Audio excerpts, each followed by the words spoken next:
మతం పేరుతో కానీ కులం పేరుతో కానీ వర్గాల పేరు మీద కానీ గొడవలు తీసుకొచ్చే వాళ్ళని మటుకు మీరు వారికి మీరే బాధ్యతను తెలియచేయాలి. ఎందుకంటే మీకు ఇందాక చెప్పినట్టుగా ఒకటి విడగొట్టేయడం చాలా చాలా తేలిక మనుషులు. ఈ రోజున మనం మాట్లాడుకోవాల్సిన రైతాంగం గురించి గౌరవ మంత్రివర్యులు civil supplies minister Nadendla Manohar గారు ఆధ్వర్యంలో గౌరవ ముఖ్యమంత్రి శ్రీ నారా చంద్రబాబు నాయుడు గారి నేను చాలాసార్లు సందర్భాలు చెప్పాను, ఆయన అనుభవం చాలా అవసరం అని. సో మనందరం ఒక ప్రయాణం చేసాం. అలా చేయబట్టే ఈ రోజున సివిల్ సప్లైస్ ద్వారా 7 లక్షల మంది రైతుల నుంచి 40 లక్షల మెట్రిక్ టన్నుల ధాన్యం సేకరించిన ధాన్యానికి సరిగ్గా 24 గంటల లోపే 9,300 కోట్ల రూపాయలని చెల్లించడం జరిగింది. ఇది ఎక్కడైనా సరే మీరు గత ప్రభుత్వంలో ఎంతసేపు దేహీ అంటే ముదివి ప్రోయాక్టివ్ గవర్నమెంట్, నారా చంద్రబాబు నాయకత్వంలో ప్రోయాక్టివ్ గవర్నమెంట్ అంటే ఇంతమంది సమిష్టిగా కలిసి కృషి చేస్తేనే ఈ రోజున ఇంత అద్భుతంగా జరుగుతుంది. మీరు గత ప్రభుత్వాన్ని గురించి వాళ్ళు ఏం చేసినా సరే వాళ్ళు తెలిసింది ఒకటే, బూతులు తిట్టడం, ఇందాక నారాయణ గారు చెప్పినట్టు కేసులు పెట్టడం, ప్రజలకి మనశ్శాంతి లేకుండా చేయడం.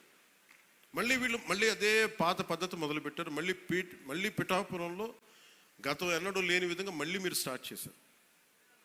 ఈ సందర్భంలో ఉన్నత పోలీస్ అధికారుల గారికి, జిల్లా మ్యాజిస్ట్రేట్ గారికి కూడా చెప్తున్నాను, లా అండ్ ఆర్డర్ని కనుక ఎవరైనా సరే పిచ్చిగా కనుక మీరు అభద్రతా భావానికి కానీ ప్రజల్ని చేస్తే అస్సలు ఉపేక్షించొద్దని చెప్తున్నాను. నా మాటలు చాలా మెత్తగా ఉన్నాయి కానీ చేతలు చాలా చాలా గట్టిగా ఉండి గుర్తుపెట్టుకోండి. ఇది మిడీవల్ పీరియడ్ కాదు కాబట్టి నా మాటలు చాలా నియంత్రణతో ఉన్నాయి. చేతలు చాలా చాలా గట్టిగా ఉండి గుర్తుపెట్టుకోండి. ఎందుకని మీరు రాజకీయ పరంగా ఏదైనా చేద్దామంటే సంతోషం, అది మీరు ఒక విమర్శ చేయండి, ఇక్కడ అభివృద్ధి బాగలేదు ఇంకోటి బాగలేదు, కానీ మీరు కులాల మధ్య మతాల మధ్య గొడవ పెట్టేద్దాం అనుకుంటే వాటిని మెరుగు నేను వ్యక్తిగతంగా చాలా పర్సనల్గా తీసుకుంటాను. ఎందుకంటే I believe firmly in the foundations of our constitution. నేను రూల్నే మాట్లాడతా, రూల్నే అప్లై చేస్తా. అది దయచేసి ఉన్నతాధికారులందరూ, అది మీరు కలెక్టర్ గారు కావచ్చు, ఎస్పీ గారు కావచ్చు, మీరు ప్లీజ్ అది మీరు చాలా ఫర్మ్గా అప్లై చేయండి. అది నేను స్వయాన ముఖ్యమంత్రి గారే మేము తప్పు చేసినా మాకు కూడా అప్లై చేయండి అని మేము శాసనసభలో చెప్పి we are bounded by that word.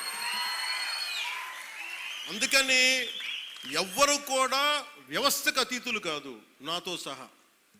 అందుకని దాని దృష్టిలో మేము వ్యవస్థకు లోబడి ఉంటాం, మేము వ్యవస్థకు లోబడి రెచ్చగొడతామంటే దానిని ఎలా హ్యాండిల్ చేయాలో, ఎందుకంటే అక్కడ దాకా దృష్టి పెట్టలే, చాలా సంయమనంతో ఉన్నాను నేను. మీరు పిఠాపురంకు వచ్చి గొడవలు పెడదామంటే నేను ఇక్కడ కూర్చొని మొత్తం ఏరేస్తాను, అందరిని గుర్తుపెట్టుకోండి. అక్కడ దాకా తీసుకురావద్దు. తల్లి బిడ్డ న్యాయంగా పోదాం, తల్లి బిడ్డ న్యాయంగా పోదాం. మీరు ఒక మాట అనండి, నేను తీసుకుంటా. కానీ మీరు నన్నన్నా పర్లా, పార్టీనన్నా నేను భరిస్తాను. కానీ ప్రజల మధ్య వైషమ్యాలని కనుక మీరు చేస్తే దాని పర్యవసానాలు చాలా తీవ్రంగా ఉంటాయి, గుర్తుపెట్టుకోండి. ఎందుకంటే నాకు ఓటమి భయం లేదు, ఇది చాలా చాలా అర్థం చేసుకోవాలి అందరూ. నాకు ముందుకెళ్ళే ఆలోచనే తప్ప ఓటమి భయం లేదు. ఎందుకంటే నేను నిలబడతాను, నాకు తప్పు అని నేను ఒక వాస్తవంలో బతుకుతాను. ఈరోజు పదవులు ఉండొచ్చు, పదవులు పోవచ్చు, వీటి మీద నేను ఆలోచించుకొని చేయను.